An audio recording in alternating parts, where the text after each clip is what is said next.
Good morning, everybody. This is Bill, the Central New York Rideshare Advisor, coming to you with another video. Today, I want to talk about some things you should have in your car as a rideshare driver. Um, One in particular. So with that, let's get started. A lot of people, when they first start out with Uber and Lyft, will try putting like little snacks and bottles of water, candies, mints, what have you, in their vehicle to start. Good idea, but in my experience, I found that it doesn't work.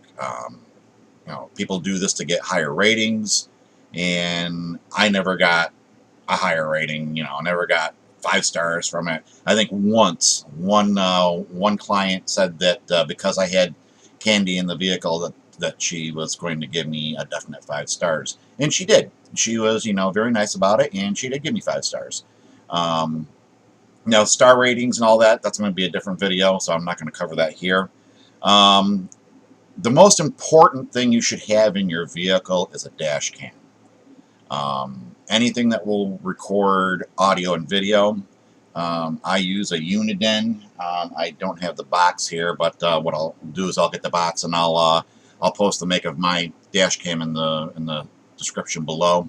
You can get them at Walmart. I think I paid $59 for mine, and it records front and back views from the one unit, and I put it right in between right in the middle of the windshield, just beneath the rear view mirror.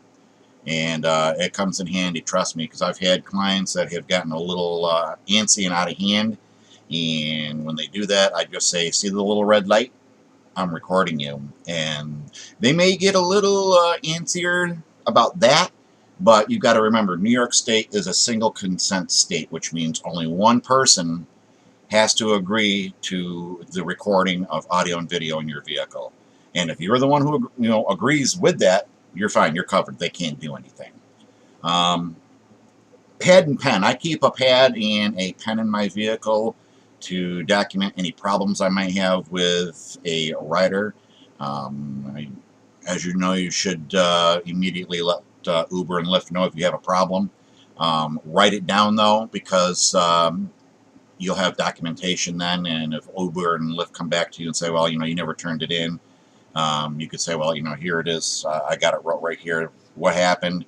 Write down the person's name you talked to at Uber and Lyft and the date and time that you talked to them. That way they could look up and pull the recording to find it. What else? I have no smoking and no vaping signs in my vehicle. I smoke, I admit. Only bad habit I have is smoking, but I don't smoke in my vehicle. Drivers, Uber drivers and Lyft drivers shouldn't be smoking in their vehicle, period. The signs are for clients, to let the clients know that you don't allow smoking and vaping in your vehicle. The stench, and I'll put that bluntly, the stench of cigarette smoke, even for a smoker who doesn't smoke in the vehicle, if you go for a few hours without a cigarette and you get a smoker in the vehicle, you can tell. You can tell. And if the scent lingers, you're going to get complaints from your next rider or your next couple of riders. Also, let me backtrack a minute here. In relation to the dash cam, I put a notice in my windows that says the vehicle is equipped with audio and video recording equipment. And usually when they see this, I put two, one on each passenger window in the back. Once a passenger sees that, they'll behave themselves. I've never had a problem after I put the dash cam in the vehicle and I put those signs on the windows. Once the rider sees those, they're going to behave. They're not going to cause you any problems, in my experience, that is.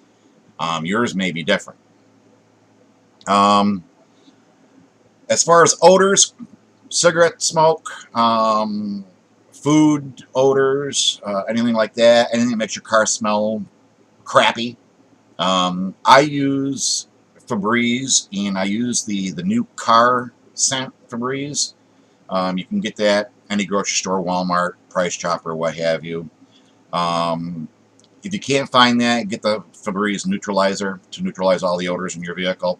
spray it all over, on the carpets, on the seats, even on the ceiling. If you got a cloth ceiling in your vehicle, spray it up there as well. It's not going to stain. I do that in my vehicle after almost every ride.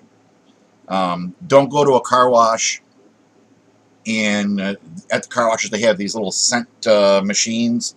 You put 75 cents in, grab the what I call the scent gun, open up the car and spray the scent all over the place, because the smell is just overpowering. I did this one time, and I was like flabbergasted, because the smell, I was coughing and hacking, and my eyes were watering. I had to open up all the windows in the vehicle and drive around for about a half hour just to get the smell out of the vehicle to the point where I could stand sitting in the vehicle.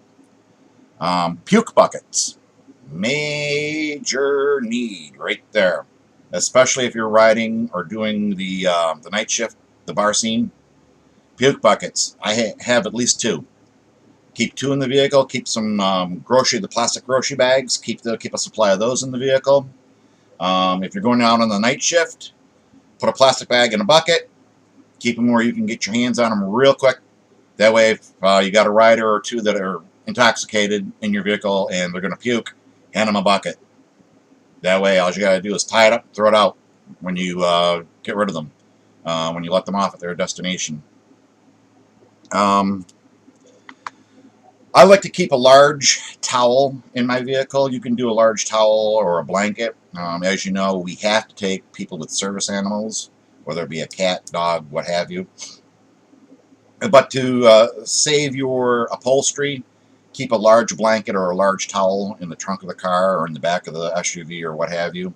That way, when you know you're going to be getting a service animal, you can take that out, put it down on your back seat, let the dog into the vehicle. That way, if the dog gets sick, easy cleanup. Throw the towel or the blanket in the washer, dry it, put it back in the car. You're ready for your next ride. Believe me, I've seen and heard horror stories where dogs have puked in people's cars and they're done. They're done for the night, or they're done for the day. Because once you get that on your upholstery, it costs a lot of money to have the smell get taken out and to have the vehicle detailed, because that's the only way you're going to get rid of the smell. And detailing the inside of a car is not cheap. I've seen it in upwards of $60. So keep a blanket or a towel in the back of the car. Let's see. Other than that, that's all I have. So the major point with this video is to let you know that you should have a dash cam in your car. Always have a dash cam and make sure that it's on. I have had instances where I've forgotten to turn it on, and luckily with the type of dash cam that I have, I can actually set it up in the settings to where it'll turn off when I turn the car off, and it'll turn on when I turn the car on, all automatically, so I don't have to worry about it. So with that, if you have anything else that you keep in your vehicle that would be a good thing for other drivers to have, share it with me down below in the comments section. If you like my videos, please subscribe. Hit the subscribe button. I'm going to be making a lot more, so I hope to see you again. And thanks for joining me. And Uber on and keep it between the white lines. Have a great day.